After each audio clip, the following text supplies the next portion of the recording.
Bugun mamlakatimiz ijtimoiy-iqtisodiy tarmoqlarida juda katta islohotlar olib borilmoqda. Yirik investitsiya loyihalari hayotga tatbiq etilyapti. Bu esa yoshlarni kasb-hunarga o'rgatishni, professional ta'lim tizimini to'liq isloh etishni taqozo qilyapti. Davlatimiz rahbarining 2025-yil 23-oktyabrdagi kasbiy ta'lim tizimida boshqaruv samaradorligini oshirish chora-tadbirlari to'g'risidagi farmoni hamda mazkur sanadagi kasbiy ta'lim tizimida islohotlarni amalga oshirish chora-tadbirlari to'g'risidagi qarori ana shu ezgu maqsadlarga qaratilgani bilan ahamiyatlidir. Toshkent viloyatida ham 53 ta professional ta'lim muassasasida kasb-hunar o'rgatishda xalqaro tajribalar qo'llanilyapti. Ta'lim sifatini oshirishga ustuvor e'tibor berilmoqda. Prezident qarorida 2030-yilga qadar kasbiy ta'lim tizimidagi eng asosiy ko'rsatkichlar belgilab berilganligi tarixiy voqea bo'ldi desak mubolag'a bo'lmaydi. Kasbiy ta'lim muassasalarida ma'lum muammolarimiz ham bor edi va mana shu muammolarimizni yechimi sifatida bu farmon va qaror juda ham katta ahamiyatga ega. Shu dual ta'lim shaklidagi o'quvchilarimizni amaldagi 9% dan 40% ga yetkazilishi 2030-yilga qadar xalqaro ta'lim dasturlarini joriy etilishi, o'qituvchi pedagoglarimizni ishlab chiqarish, ta'lim ustalarimizni malakasini oshirish tizimini aynan tizimli tarzda tashkil etilganligi, qator aniq vazifalarni belgilanganligi bu qarorni juda ham ahamiyatini yuqori ekanligini ko'rsatadi. Toshkent viloyatida bugungi kunda 53 ta kasbiy ta'lim muassasalari faoliyat yuritmoqda. 140 ga yaqin kasblar bo'yicha o'rta bo'g'in kadrlarni tayyorlayapmiz. Tahsil olayotgan 31 mingdan ortiq o'quvchilarimizni qariyb 20% ga yaqini dual ta'lim shaklida o'qimoqda. Oilaviy demak byudjetiga daromad keltirmoqda. Bugungi kunda viloyatimizdagi 7 ta ta'lim muassasasida xalqaro ta'lim dasturi bo'yicha qo'shma ta'lim dasturlari va hamkorlik yo'lga qo'yilgan. Angliyani Pearson dasturi asosida Chirchiq shahrida, Germaniya, Estoniya davlatlari bilan O'rta Chirchiq tumanidagi 2-son politexnikumida, Bekobod shahrida Xitoy bilan qo'shma ta'lim dasturini joriy etish masalasi, Piskent tumanida Rossiya davlati bilan qator sanab o'tishimiz mumkin. Mana shu qo'shma ta'lim dasturlari asosida o'quvchilarimizni o'qitayotganimiz ham juda ham katta o'zining natijasini bermoqda. Ta'lim dasturlarida albatta o'sha xorijiy tillarga alohida urg'u berilmoqda. Biz hamkorlik qilayotgan davlatdagi o'sha talab va umuman yo'nalishlardagi o'zgarishlar ham albatta ta'lim sifatini oshirishga xizmat qilmoqda.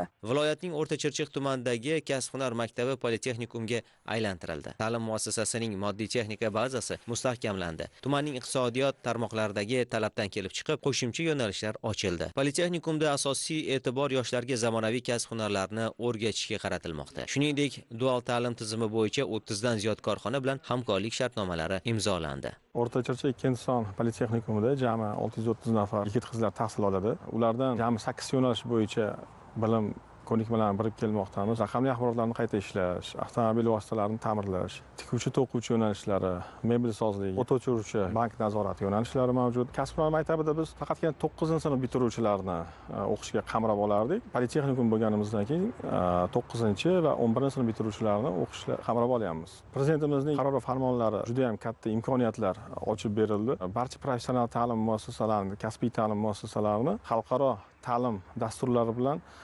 integratsiyalashgan holatda dasturlarni ishlab chiqish yo'lga qo'yilgan. O'quv laboratoriya jihozlarini yangitdan yangilarga almashtirish ko'rsatib o'tilgan. Dual ta'limga ko'proq urg'u berilgan u yerda. O'rta ta'lim maktablarini qamrab olish bo'yicha bir qancha ishlarni amalga oshirib boryapmiz. Yangi o'quv yilida bir qancha yangi kasblarni yo'lga qo'yish, ya'ni O'rta Chirchiq tumanidan kelib chiqqan holatda sut mahsulotlarini qayta ishlash yo'nalishini qo'shmoqchimiz. Yangi qabulda sun'iy intellekt yo'nalishlarini hozirgi kunda eng dolzarb joriy etmoqchimiz. Quyosh batareyalariga xizmat ko'rsatish va ularni ta'mirlash, o'rnatish bo'yicha yo'nalishlarni ochmoqchimiz. Payvandlash yo'nalishi bo'yicha qisqa muddatli kurs, ya'ni ISO 9606 sertifikatini berish yo'lga qo'yganmiz. Rejamizda qisqa muddatli kurslarimizni kengaytirish, ko'paytirish, og'ir yuk mashinasini haydovchisi kasbini tayyorlash bo'yicha muzokaralar ishlarini olib bormoqchimiz. O'tgan yili politexnikum jamoasi hamda o'quvchilarning ota-onalari tashabbusli byudjet loyihasida qatnashib, g'oliblikni qo'lga kiritdi.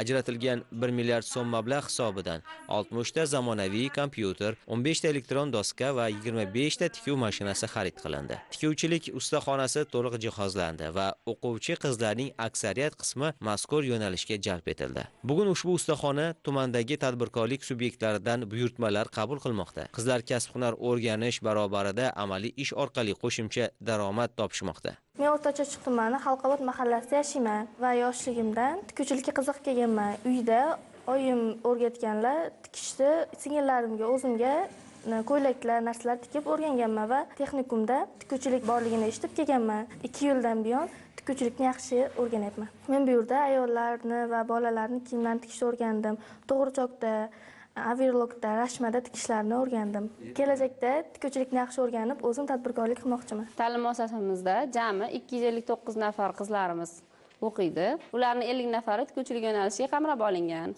Ularning hammasi ish bilan ta'minlangan. Nazariy o'qib ham ishlashadi.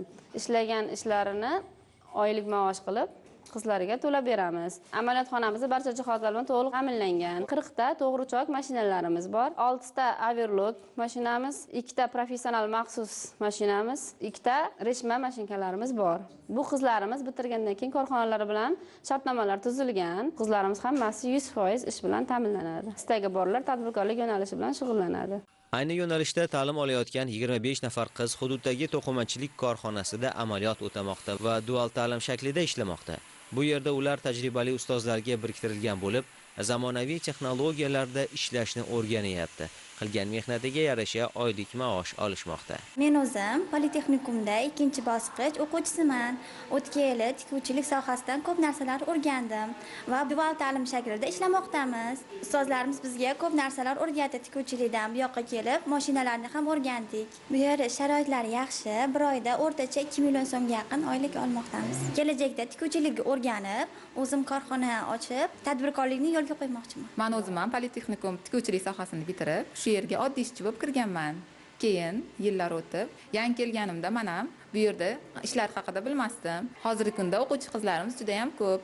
Kuniga 10 ta, 20 ta qizlarga o'rgatib boramiz. Ular ham yaxshi o'rganib kelmoqda. O'quvchilarimiz o'qishlarini bitirgandan so'ng ayrimlarini ishga olib qolamiz. Politexnikumda yana bir muhim yo'nalish zamonaviy axborot texnologiyalarini chuqur o'rgatishga alohida e'tibor qaratilgan. Raqamli axborotlarni qayta ishlash yo'nalishida informatika va axborot texnologiyalari, axborot xavfsizligi, axborot texnologiyalari asoslari, veb dasturlash va dizayn kabi fanlar o'qitilmoqda. Ushbu yo'nalishni tamomlagan yoshlar o'qishni ta'limning keyingi bosqichlarida davom ettiradi yoki Politexnikumda berilgan hujjat asosida korxona va tashkilotlarda mehnat faoliyatini olib borishlari mumkin.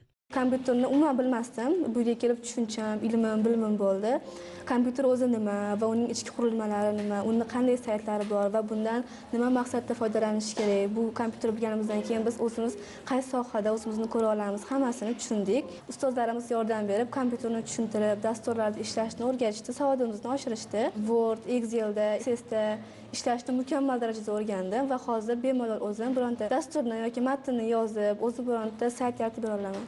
Ikkinchi bosqichda esa email dastur yaratish, uni boshqarish, qanday dastur va insonlarga kerakli bo'lgan qanday dasturlarni, saytlarni ochishni o'rganib, ochib, yuritib ko'rmoqchiman. Kelajakdagi niyatlarim bu davlatimizning kiber xavfsizligini ta'minlashga xizmat qilish. Qaror bilan o'qituvchi, pedagog ishlab chiqarish ta'lim ustalarimizni malakasini oshirish bo'yicha juda ham katta yangilik bo'ldi desam mubolag'a bo'lmaydi. Ya'ni bu endi 3 ta yo'nalishda amalga oshiriladi malaka oshirish tizimi. Umumta'lim fanlari o'qituvchilari, demak, Abdulla Avloniy nomidagi mahorat institutida maxsus fan o'qituvchilari har bitta texnikumlarga biriktirilgan oliy yetakchi oliy ta'lim muassasalarida malaka oshirishi, ishlab chiqarish ta'lim ustalarimizni viloyatlarda tashkil etilayotgan, yangidan tashkil etilayotgan ilg'or mahorat maktablarida demak malaka oshirishlari ham kasbiy ta'limda ta'lim sifatini oshirishga juda ham katta xizmat qiladi. Politexnikumda keyingi yo'nalish payvandchilikka bo'lgan qiziqish ham tobora ortib bormoqda. Buning uchun ustaxona to'liq jihozlandi. E'tiborli jihati shundaki, mazkur yo'nalishda yoshidan qat'iy nazar barcha talabgorlar kasbni o'rganish imkoniyatiga ega. Bizda 10 ta hozirgi kunda postlar jihozlangan, 20 ta o'quvchi o'qishadi. Bir oy davomida malakasini oshirishadi. Ular o'sha ISO 9606 standartlari bo'yicha, Yevropa talabi bo'yicha bizlarni bir oy davomida tayyorlaymiz.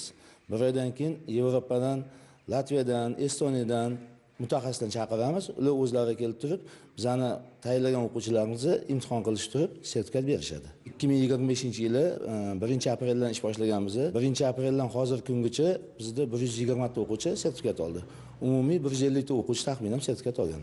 Asosiy qismi chet davlatlarga borib ishlashyapti. Hozirgi bu ishimiz migratsiya agentligi bilan hamkorlikda Angaven shahrida ham tashkil etilgan. Bu yerda hozir ikkita guruhimiz bitirdi, ikkita guruhimiz o'qiyapti.